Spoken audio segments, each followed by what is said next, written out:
So do you think that recreating a masterpiece like Leonardo da Vinci's Battle of Anghiari is out of reach? Well, think again. In today's video, I'm going to show you how even the most complex images are built on basic, approachable principles. This is really important because once you see that there's a step-by-step system, it can be a real game changer. It was for me, and it has been for a lot of my students as well. You'll learn how I approach the first stage by creating a construct which acts as the foundation for this mixed media drawing, and it captures all the intensity and action of Leonardo da Vinci's legendary work. If you've ever doubted your ability to tackle something this ambitious, this tutorial will prove to you that with the right guidance and the right system, you'll be able to create images far beyond what you thought were possible. So if you're ready to push the boundaries of what you think you can or cannot do, stick around to the end of this video. This tutorial was taken from my full course on Patreon called A Da Vinci Masterpiece, The Battle of Anghiari. So I'm going to begin our construct here. And what I'm going to start to do first is, like all of our other constructs, I'm going to begin plotting the larger shapes and peripheral boundaries. And I'm going to try and keep it simple at first. This is a obviously very complex drawing. And so what we need to do is start simply and then work into the complexity. And I'm going to set out my boundaries for the bigger ones. And what I'm going to do is I'm going to look at this thing, and rather than try and deal with it in terms of like this one large mass, from what I can see, there's about 7 figures in this drawing, 3 main horses. So I'm just going to simplify it down to these individual figures so that I can keep it simple in my mind and organized. I measure and mark a few obvious outer boundaries in the main figure and then make a small mark with a small stroke in the direction that will indicate the direction that the shape is going. Okay, so I put a bunch of marks here. And what do they represent? Well, they represent different parts of the body. It's enough just to sort of get me sort of oriented, and I'm only dealing with one figure here. And what I'm going to do is I'm also going to put a few gestural lines in. So I'm going to put a gestural line across there like that. Okay? So the head comes like this. His elbow goes back to there. Using my establishing marks as a reference, I then measure accurately the shapes and angles of the connecting lines in order to create the basic shapes of my figure. Stepping back routinely to observe if the angle is correct and the general arc or boundary shape is accurate. If it's not, I go back and make a small correction. I'm careful to keep these first shapes very simple using light, sweeping gestural lines. We're not interested in detail at this stage. We simply want to establish accurate boundaries and simple shapes.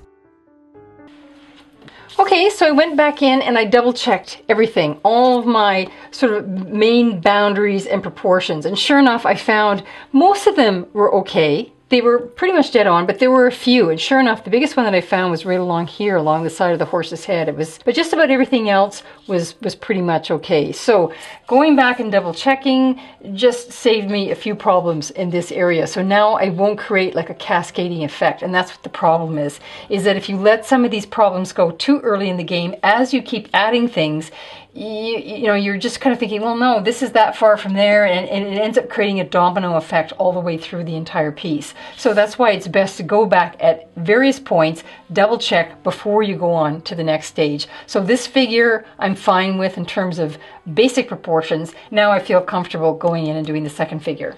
So as I'm working on this, what am I looking for? The same thing that we've always been looking for when we're dealing with this, particularly when it starts getting more and more complex. First, I'm looking for just your basic proportions, but then the big thing I'm looking for are alignments. So for instance, even when I'm looking for like the front of the horse here, I'm looking for something that's going to line up with it. And it just so happens that the bottom of his thigh also happens to line up with the front of the horse's chest. I look for over here, I look for the back of where the horse's back also comes up to one of the other figures above. So I'm going to be looking for those alignments because it starts to get very confusing after a while. So what you're going to need is to be looking for how things are in relationship to each other. So I just went back and I just double checked the space. As I'm trying to put this figure in here, that's his back, I'm looking for at the space also between his back and the horse's head over here. As I'm going through these, very rudimentary sort of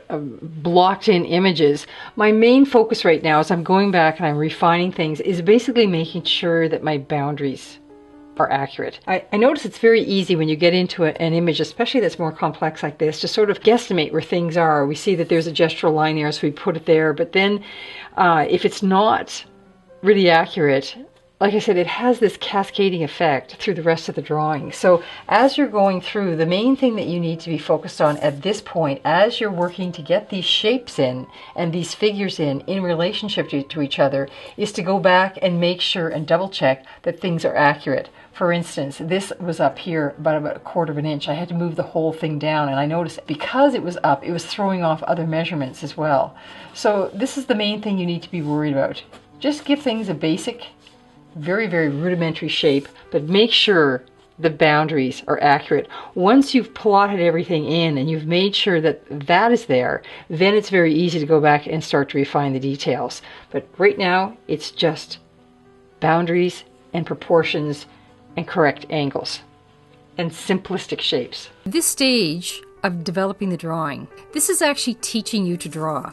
It's forcing you to really observe, and you're flexing those muscles of being able to pick up on small nuances at a glance, and you'll only become good at it with practice. So by doing this and micromanaging each little section accurately, it's actually teaching you to see those things, and over time you will be amazed at how quickly you will pick those things up. This whole process right now in doing constructs is actually serious skill building. And it's probably one of the things that will teach you to draw the best. I always tell new students, focus on your constructs early in your development, and it will lay a solid foundation for your skills as well as creating beautiful drawings. So now I move to my secondary figures, and I'm doing exactly what I did before with my other figures. I'm just measuring carefully, establishing my boundaries and my angles, keeping my lines simple, gestural, but accurate as to the best of my ability, and then simply plotting them in and looking at how they relate to the other figures. It's actually paradoxically becoming simpler because I have a lot of information that I can bounce off of. So rather than become overwhelmed by that information, I'm using it in order to establish my accurate shapes, boundaries, lines, and angles. But now it's not nearly as complex because my figures are smaller and simpler at this stage. Key to doing that and not going into overwhelm or just going crazy in terms of the complexity of it is just simply breaking it down into doable sections. And that's the way to do it. And then when your sections begin to merge together, you'll see how they work together, and then you'll be able to see little nuances of things that are off simply because you can see it in relationship to each other. It's just, wash, rinse, and repeat. Just whenever you get something plotted down, go back, double, triple check, just to make sure, because sure enough, there's going to be something that's going to be off. So there's a lot of different things that just, they need to be fine-tuned. So, and also even just there, like I sort of had it, but then I had to, really kind of come up with the angle of this sword and then the roundness of this saddle as well. So that's what I'll do. I'll just go back in, keep working on each individual area. When I've got the whole thing plotted down, I'll then go back in, double check again, and that's really the secret. The secret is breaking it down into bite-sized pieces, being focused in one particular area, go back, double check, work on another area, see how it relates to the area that's next to it, go back, double check, and it's just a very methodical process. And it's really critical that you do that at this particular stage in the drawing. This is where all your accuracy and your measuring is going to get done at this early stage. So the next thing we need to be able to do is go in and separate our lights from our darks. And we need to take a look at the shapes, the same thing, the shapes that our darks create. And what kind of darks are we talking about? Well, basically we distinguish the lights from the darks is anything that's about a 60% value or darker. That is where we call our darks. Why do we not make them a little bit lighter? Because basically from 60 to 100% black, that's in sort of, the darker third. The middle third is our halftones. And then, of course, the top of the scale is, of course, our lights. The middle third, we leave that in with the lights at this stage because that's a transition phase. It's for our halftones or our midtones. And if we end up making them part of the darks, then it's too much into the light area and the transitions don't work. So you need to leave that midtone area to create those transitions. One that really pops out for me is right there in the horse. There's his mane is all in there, and he's got a dark arc that goes around there. So I'm going to put that in. And I'm just going to shade that in, just roughly. I continue to work my way down through the figure, looking for those patches and shapes that are 60% value and darker. I don't bounce all over the picture. I try and work through sections in a very methodical way so that I can check carefully and make sure that I'm seeing all the individual patches of dark and my shadow shapes. Once again, I'm looking to keep them simple, graphical, architectural, and accurate. Okay, so this is the image fully plotted in. I've got all of the basic informations in place. I've separated my lights from my darks, and I've sort of figured out how to deal with it in a systematic fashion. So the next stage we're going to go into with this drawing is called articulating the construct. So we're not quite finished with it yet, and actually we put a lot of effort into our constructs, and there's a reason for that. It's because there's a lot of details and a lot of issues and a lot of nuances that need to get worked out early in the game. You know, you're going to work them out at some point in the drawing. The difference is you don't really want to be working them out after you've transferred them onto your final surface, because there's not a lot of room for error at that point. You need to have worked out your problems before you get there. So that's what this stage is for. So we're going to go back in and we're going to be looking at this on a much sort of minute level and really start to put in a lot more detail and make sure everything is really, really accurate. Now, where would be an instance like that? Like, for instance, this horse's head right here. So there's things going on with the mouth and the nostrils and all this sort of thing. There's some little bumps and angles and things that I would change a little bit. But when I look at here, like, there's a lot of detail in the horse's mane. After a while, you get kind of a rhythm to the whole thing. I personally find doing this kind of small, careful work quite relaxing, actually. You have to really focus in, you have to get your mind really into the work, and I find it very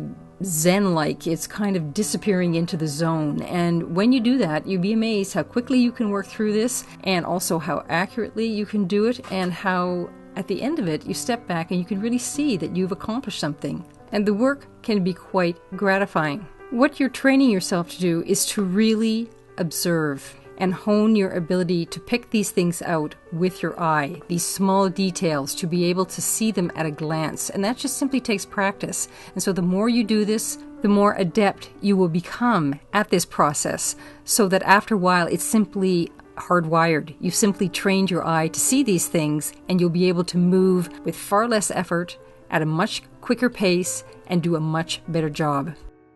Key here is doing the layers. The first plotting layer is simple enough. We're going for basic accuracy. The next layer is basically separating your lights and your darks. And then once you have that level of accuracy established, it's easy to then make slightly smaller changes based on an already accurate foundation. And this is the principle of moving through your drawing layer upon layer. Okay, so this is my construct articulated, and you can see how it's just that much more refined, finished, accurate, and all that sort of thing. And now it's ready to be transferred over to my good paper. Mostly I just want to make it almost like a coloring book kind of image, insofar as that it's simple, it's graphical, it's accurate, and it's easy to transfer. Okay, that's my goal with this. So that's it. That's our construct. Hopefully it's really taught you a lot in terms of organization, perseverance, accuracy. Keep going, be patient, be methodical, be organized and systematic, and you'll get through it. So as you can see, even the most complex works of art are built on simple foundational techniques. With the right tools, the right knowledge, and step-by-step approach, you can create works of art far beyond what you thought you could. And that's the biggest reason for doing a project like this. It's to break the barriers of what you think you're capable of. So if you're ready to challenge yourself and take your art to the next level, join me on Patreon for other tutorials where we dive deep into more techniques, problem solving, and pushing your artistic limits. Simply go to the Patreon link at the end of this video and find out how. And if you found this video helpful, don't forget to check out the rest of my videos, and remember to like, share, and subscribe for more artistic tips and inspiration. Thanks very much for watching, and let's create something extraordinary together. Don't wait, your masterpiece is waiting for you. Thanks very much, and we'll see you in the next video.